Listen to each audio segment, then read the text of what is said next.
AP medical కాలేజీల టెండర్లలో పాల్గొంటే బాగుండదు అంటూ జగన్మోహన్ రెడ్డి గారు అయితే కొందరికైతే వార్నింగ్ ఇవ్వడం అయితే జరుగుతుంది. అంటే ఎవరిని ఉద్దేశించి ఈ వార్నింగ్ ఇస్తూ ఉన్నాడు, ఎందుకు వార్నింగ్ ఇస్తూ ఉన్నాడు అనే విషయాలు అయితే తెలుసుకుందాం. దీని గురించి అయితే మాట్లాడేందుకు ప్రస్తుతం మనతో పాటు సీనియర్ పొలిటికల్ అనలిస్ట్ డివిఎస్ గారు ఉన్నారు. నమస్తే అండి. నమస్తే.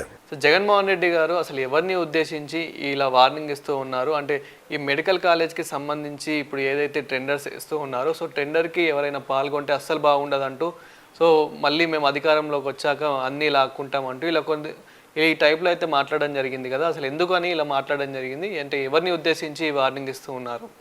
జనరల్గా ఏంటంటే మద్యం షాపులు టెండర్లు, లేకపోతే అక్కడ ఏదన్నా ఇరిగేషన్ ప్రాజెక్టులు, ఆ వర్కులు, ఆ రోడ్డు కాంట్రాక్టులు, ఆ టెండర్లు పిలుస్తుంటారు. కాంట్రాక్టర్లు అంతా వస్తుంటారు. వాళ్ళల్లో ఒక రౌడీ కాంట్రాక్టర్ మిగతా వాళ్ళని బెదిరిస్తూ ఉంటాడు. మీరు వేయటానికి లేదు టెండర్లు, వేస్తే చంపేస్తాం. ఆ టెండర్ కాగితాలు కూడా లాక్కుంటారు. ఇప్పుడు అలా కనపడుతోంది ఇది. ఏది ఇతను ఎవరు? ఒక మాజీ ముఖ్యమంత్రి, ఒక రౌడీలాగా లేకపోతే ఒక గుండాలాగా ఆ టెండర్లో పాల్గొనొద్దు అని వార్నింగ్ ఇవ్వడం అంటే జగన్మోహన్ రెడ్డి ఆయన ఏంటి ఎక్స్ సీఎం జగన్మోహన్ రెడ్డా, లేకపోతే రౌడీ షీటర్ జగన్మోహన్ రెడ్డా? ఇప్పుడు ఇవన్నీ రౌడీ షీటర్లు చేసే పనులు. ఈ బెదిరింపులు, ఈ వార్నింగ్లు ఎవరిస్తారు జనరల్గా? అంటే ఇప్పుడు జగన్మోహన్ రెడ్డి వార్నింగ్లు ఇవ్వడం ఏంటి? వార్నింగ్ ఇస్తున్నా మెడికల్ కాలేజీల టెండర్లలో ఎవరు పాల్గొనొద్దు, మళ్ళీ మేము వస్తాం, మేము వచ్చిన వెంటనే రద్దు చేస్తాం, మీ ఇష్టం. ఇప్పుడు ఫస్ట్ టైం ఆంధ్రప్రదేశ్ చరిత్రలో కాదు, దేశ చరిత్రలో, అసలు ప్రపంచ చరిత్రలో ఇట్లా ఒక నాయకుడు, ఒక రాజకీయ పార్టీ అధ్యక్షుడు బెదిరించడం మొదటిసారి చూస్తున్నాం. నువ్వేమన్నా చోటా మోటా నాయకుడివా? డాన్ జగన్. ఏంటది? డాన్ జగన్. ఇప్పుడు ఈ బెదిరింపులను చూస్తే నీకు జగన్ అనే అతను ఒక డాన్ లాగా కనపడుతున్నాడు. ఇప్పుడు ఏదో దావూద్ ఇబ్రహీం బెదిరించినట్టు, అబూ సలేం బెదిరించినట్టు, బిన్ లాడెన్ బెదిరించినట్టు, వాళ్ళని మించిన ఉగ్రవాద, వాళ్ళని మించినటువంటి తీవ్రవాద, ఈ తీవ్రవాద పార్టీని, ఈ ఉగ్రవాద పార్టీని, ఇది ఉన్మాదం. తీవ్రవాదం కాదు, ఉగ్రవాదం కాదు, ఇదేంటి ఒక రకంగా చెప్పాలంటే ఉన్మాదం. అంటే అధికార ఉన్మాదం, అహంకార ఉన్మాదం, అవినీతి ఉన్మాదం అన్నమాట. ఇప్పుడు మీ ప్రభుత్వ పాలసీ మీది, నువ్వేదో తీసుకొచ్చావు, నువ్వు పెట్టావు. ఏది? నీ మెడికల్ అండ్ హెల్త్ నీ డిపార్ట్మెంటు. నువ్వు అప్పుడు ముఖ్యమంత్రిగా ఏం చేసావు? 17 మెడికల్ కాలేజీలు అన్నావు, మొండిగోడల కాలేజీలు అవి. ఇప్పుడు ఈరోజు సత్యకుమార్ అనంతపురం సభలో మాట్లాడుతూ ఏమన్నాడు? ఒక్క పులివెందుల మెడికల్ కాలేజీ మాత్రమే 84% కంప్లీట్ అయింది. అది కూడా కంప్లీట్ అవ్వాల, ఇంకా 16% వర్కులు ఉన్నాయి. ఏది? జగన్ సొంత నియోజకవర్గం సీఎం మెడికల్ కాలేజీ, అక్కడ పులివెందులో కూడా ఇంకా 16% కంప్లీట్ అవ్వాలి. ఇంకా హాస్టల్ బిల్డింగ్లు కంప్లీట్ అవ్వాలి. 47% అక్కడ ఫ్యాకల్టీ కొరత, 37% ఇతర ఎంప్లాయీస్ కొరత. అది పులివెందుల మెడికల్ కాలేజ్. పోనీ అక్కడ 84% పెట్టాడు. మిగతా 16 మెడికల్ కాలేజీలు ఎంత ఖర్చు పెట్టాడు? అసలు అన్ని మెడికల్ కాలేజీలు ఆన్ యావరేజ్ కనుక తీసుకుంటే 15%. ఎంత? 15% కంప్లీట్ చేశాడు. యాక్చువల్గా ఈ 17 మెడికల్ కాలేజీలు పూర్తి చేయాలంటే 8,450 కోట్లు కావాలి. కానీ ఎంత ఖర్చు పెట్టాడు ఆయన? 5 ఏళ్లలో 4 ఏళ్లలో ఖర్చు పెట్టింది 1,450 కోట్లు. ఎక్కడ 8,450 కోట్లు, ఎక్కడ 1,450 కోట్లు? ఆ 1,450 కోట్లలో కూడా సీఎం జగన్మోహన్ రెడ్డి రాష్ట్ర ప్రభుత్వ ఖజానా నుంచి ఖర్చు పెట్టింది 450 కోట్లు. 1000 కోట్లు కేంద్రం ఇచ్చింది.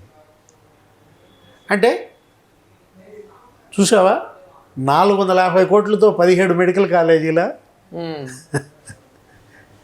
ఇప్పుడు జగన్మోహన్ రెడ్డి ఆయన సాక్షి ఛానల్కి, సాక్షి పత్రికకి, యాడ్స్కి ఎంత ఖర్చు పెట్టాడు తెలుసా? 600 కోట్లు. సాక్షి ఛానల్ సాక్షి పత్రిక ఎంత ఖర్చు పెట్టాడు?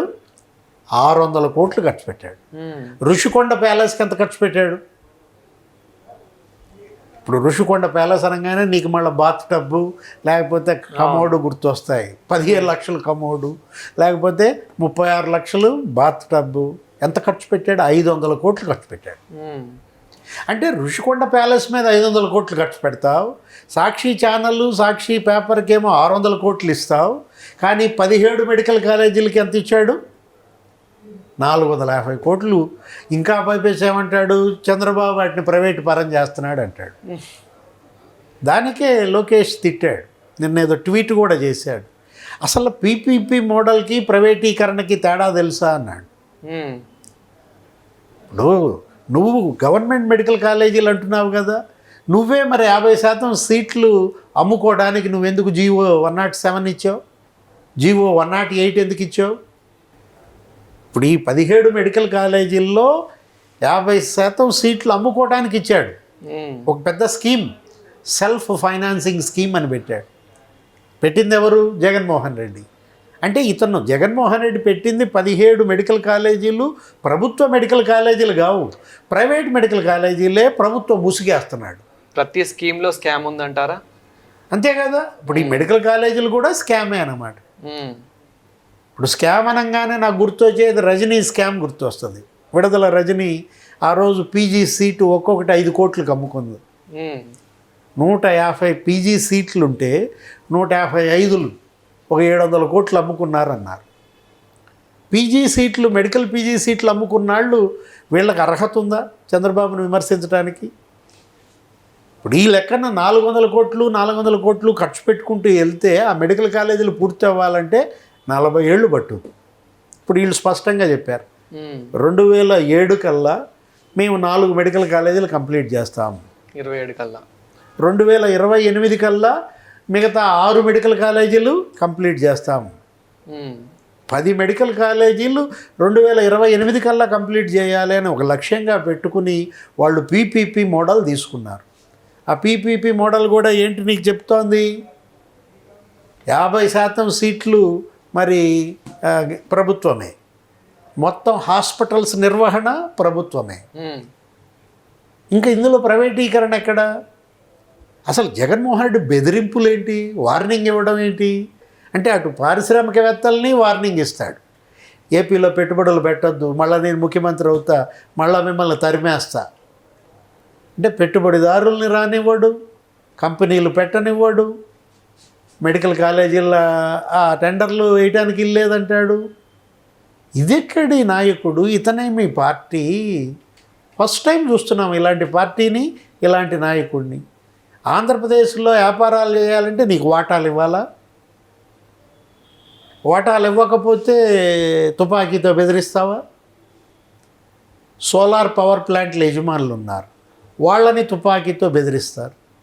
క్యాంటీన్ కావాలి, ట్రాన్స్పోర్టు నాకు ఇవ్వాలి. అరే ఇదేంటి అసలు?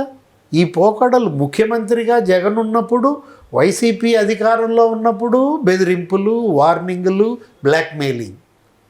ఇప్పుడు కూడానా? ఇప్పుడు నువ్వు ముఖ్యమంత్రి కాదు, నువ్వు ఓడిపోయావు, నువ్వు అసలు ఇవాళ ఒట్టి సాధారణ ఎమ్మెల్యేవి, అయినా బెదిరిస్తున్నాడా, వార్నింగ్లు ఇస్తున్నాడా? అసలు దీనిపైన ఇవాళ ఈ వార్నింగ్లు ఇచ్చినందుకు కేసు పెట్టాలి. టెండర్లు ఎవరు వేయడానికి ఇల్లేదు అన్నందుకు ఇవాళ టెండర్లు వేసేవాళ్ళు కనుక పిటిషన్ ఇచ్చారనుకో జగన్మోహన్ రెడ్డి పైన ఇది కేసు అవ్వదు. అంటే జగన్ అంటే అతను ఒక డాన్, అతను ఒక రౌడీ, అతను ఒక గుండా అనేటటువంటి సందేశాలు ఇస్తున్నాడా? Thank you sir. నమస్తే.